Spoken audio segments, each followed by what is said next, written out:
بولي كيدان أوريت زفطرت مأتوي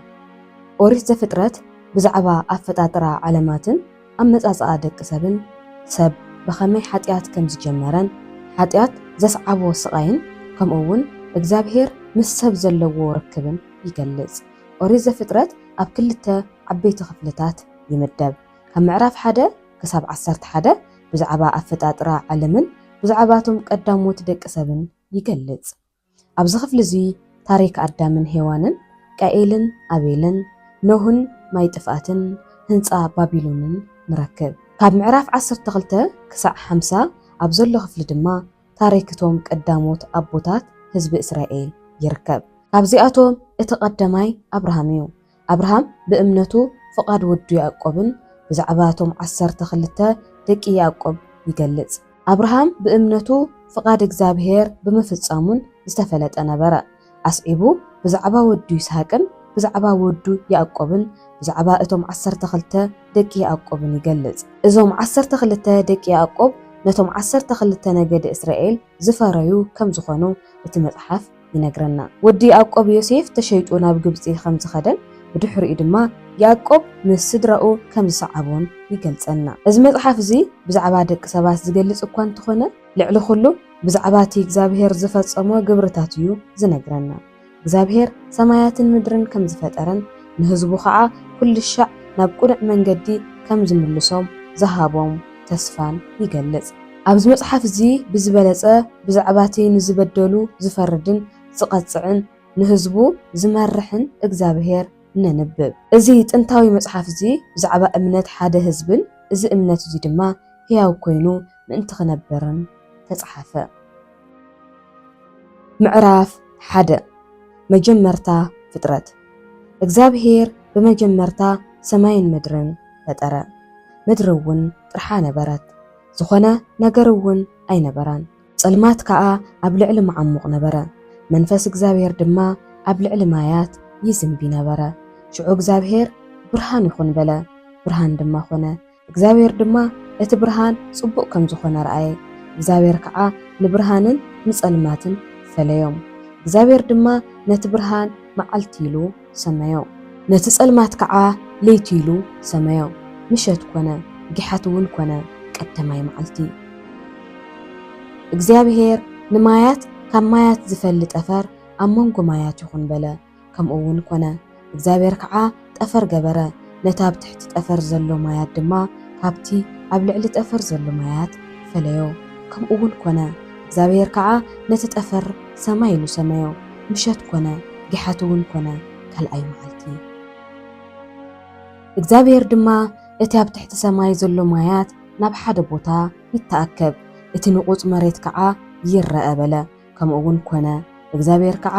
ነቲ ንቑጽ መሬት ምድሪ ኢሉ ሰመዮ ነቲ እኩብ ማያት ድማ ባሕሪ ኢሉ ሰመዮ እግዚአብሔር ከዓ ጽቡቕ ከም ዝኾነ ረአየ እግዚአብሔር ድማ እታ ምድሪ በቕሊ ከከም ዓይነቱ ዝፈሪ ዘርኢ ዘለዎ ሳዕርን ኣብ ውሽጡ ዘርኢ ዘለዎ ፍረ ዝፈሪ ኣእዋምን ተውፅእ በለ ከምኡ እውን ኮነ እታ ምድሪ ከዓ በቕሊ ከከም ዓይነቱ ዘርኢ ዝህብ ሳዕርን ኣብ ውሽጡ ዘርኢ ዘለዎ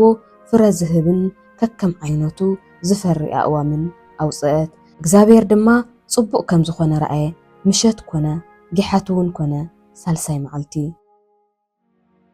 እግዚአብሔር ድማ ንመዓልቲ ካብ ለይቲ ዝፈልዩ ብርሃናት ኣብ ጠፈር ሰማይ ይኹኑ ንምልክት ንዘመናትን ንመዓልትታትን ንዓመታትን ከዓ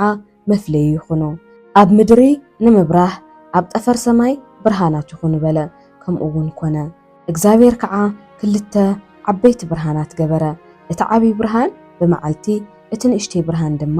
ብለይቲ ክስልጥኑ ከምኡ እውን ከዋኽብቲ ገበረ ኣብ ልዕሊ ምድሪ ምእንቲ ኸብርሁ ኣብ መዓልትን ኣብ ለይትን ድማ ክስልጥኑ ንብርሃን እውን ካብ ጸልማት ክፈልዩ እግዚአብሔር ኣብ ጠፈር ሰማይ ገበሮም እግዚአብሔር ድማ ጽቡቕ ከም ዝኾነ ረአየ ምሸት ኮነ ጊሓት እውን ኮነ ራብዓይ መዓልቲ እግዚአብሔር ድማ ማያት ህይወት ዘለዎም እንስሳ ተውፅእ ኣብ ልዕሊ ምድሪ ትሕቲ ጠፈር ሰማይ ከዓ ዓዋፍ ይብረሩ በለ እግዚአብሔር ድማ ነቶም ዓበይቲ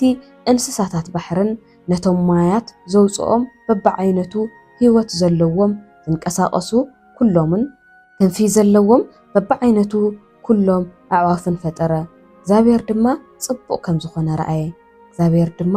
ብዙሑን ተባዙሕን ንማያት ባሕሪ እውን ምልእዎ ንኣዕዋፍ ከዓ ኣብ ምድሪ ብዙሕ ኢሉ ባረኾም ምሸት ኮነ ጊሓት እውን ኮነ ሓምሻይ መዓልቲ እግዚአብሔር ድማ ምድሪ ህይወት ዘለዎ በብዓይነቱ ፍጥረት እንስሳን በብወገኑ ዝንቀሳቐስ ኣራዊትን ተውፅእ በለ ከምኡ እውን ኮነ እግዚአብሔር ከዓ ኣራዊት ምድሪ በብወገኑ እንስሳ በብወገኑ ኩሉ ዝንቀሳቐስ እውን በብወገኑ ገበረ እግዚአብሔር ድማ ጽቡቕ ከም ዝኾነ ረአየ እግዚአብሔር ከዓ ብመልክዕና ከም ምስልና ሰብ ንፍጠር ንዓሳ ባሕርን ንዕዋፍ ሰማይን ንእንስሳትን ንኹሉ ምድርን ንኹሎም ምድሪ ዝንቀሳቐስን ይግዝኡ በለ እግዚአብሔር ድማ ብመልክዑ ንሰብ ፈጠረ ብመልክዕ እግዚአብሔር ፈጠሮ ተባዕታይን ኣነስታይን ገይሩ ድማ ፈጠሮም እግዚአብሔር ከዓ ብዙሑን ተባዙሑን ንምድሪ ምልእዋን ምለኽዋን ንዓሳ ባሕርን ንዕዋፍ ሰማይን ኣብ ምድሪ ንዝንቀሳቐስ ኩሉ እንስሳን ግዝኡ ኢሉ ባረኾም እግዚአብሔር ድማ እንሆ ኣብ ልዕሊ ኩላ ምድሪ ዘሎ ዘርኢ ዘለዎ ኩሉ ሓመልማልን ኣብ ውሽጡ ዝዝራእ ዘርኢ ዘለዎ ናይ ኩሉ ኣእዋም ፍረን ሂበኩም ኣለኹሞ ምግቢ ይኹንኩም ንኹሉ ህይወት ዘለዎ ንኹሉ ኣራዊት ምድርን ንኹሎም ኣዕዋፍ ሰማይን ንኹሉ ኣብ ምድሪ ዝንቀሳቐስ ኩሉ ኣብ ምድሪ ዝበቁል ሓመልማል ምግቢ ይኹነሎም በለ ከምኡ እውን ኮነ እግዚአብሔር ከዓ ነቲ ኩሉ ዝፈጠሮ ረአየ እንሆ ድማ የመና ጽቡቕ ነበረ ምሸት ኮነ ጊሓት እውን ኮነ ሻድሻይ መዓልቲ